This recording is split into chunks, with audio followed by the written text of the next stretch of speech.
Hej, det här var Kenta Olsson Parts. Idag står jag framför en Volvo minigrävare här på 8,8 ton, en ECR 88. Vi ska utföra lite service på det här idag.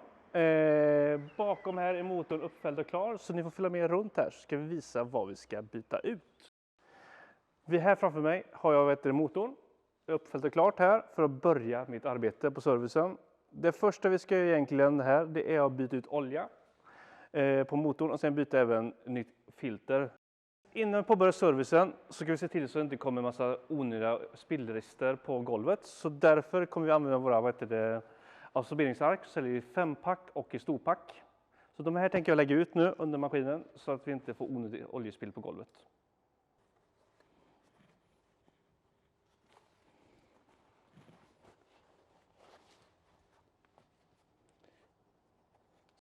Här har spillolja i plast, artikel 32256. Den ska vi använda oss av så att vi inte får onödigt oljespill där vi tömmer sedan maskinen på olja. Källor har inbyggda kanter som tjänstgör för skalvskydd vid transport och en tillverkare i polyeten. Så den kan vi använda och den har en rymd på 17 liter ungefär. Tänk på innan du tömmer ut olja att den är varmkörd, för annars blir den väldigt trögflytande och all olja riskerar inte att åka ur motorn.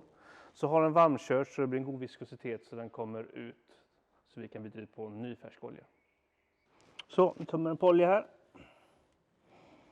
Gött att man har sån här uppsamlingskärl som vi säljer på Olssons. Så kommer till sin nytta. Så, får den stå här och droppa.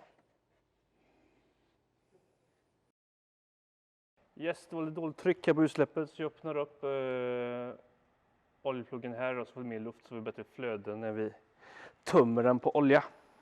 Medan motorn här tappas på olja så passar vi på att byta oljefilter. Ja, gör inte som mig. Egentligen ska man använda skyddshandskar vid oljehantering. Givetvis säljer vi detta på Olsson Parts och vi har nitrilhandskar med artikelnummer 119566. Så.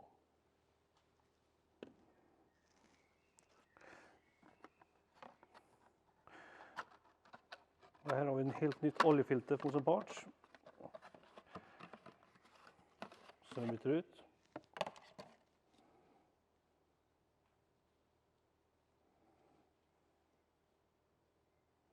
Det viktigaste är här när man sätter på oljefiltret, det är att man drar åt det för handkraft och inte använder verktyg till det. Så det räcker godtyckligt med handkraft för att få det fästat fint och bra här.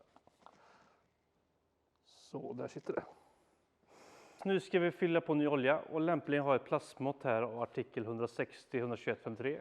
Ett plastmått på 2 liter med lock tillverkad med flexibel pip i polyeten. Den avser olja, diesel, glykol, bromsvätska och andra kemikalier eller petroleumprodukter. Så här ska vi använda oss av när vi fyller på ny olja i maskinen. Och här har jag en artikel 119841-20. En Q8-olja som är på 1540. Så den ska i maskinen. Men först ska jag tappa upp det i vårt lilla kärl här då, som vi ska fylla på maskinen så vi vet hur många liter som går på.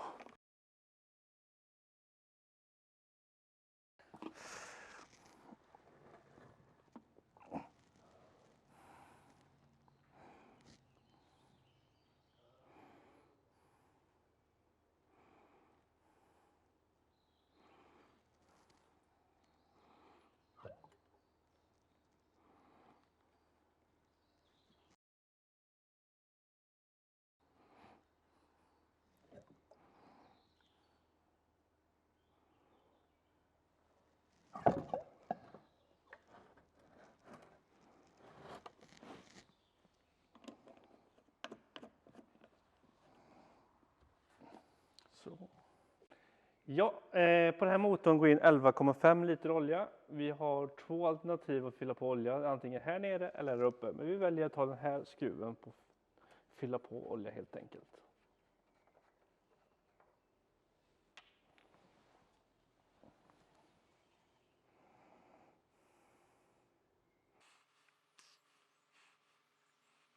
Yes, nu har vi fyllt på 10 liter olja utav 11,5. Men innan vi får resten ska vi starta motorn kort. Så liksom all olja hamnar i filter och så vidare. Och så kollar vi oljenivån en gång till innan vi fyller på det sista.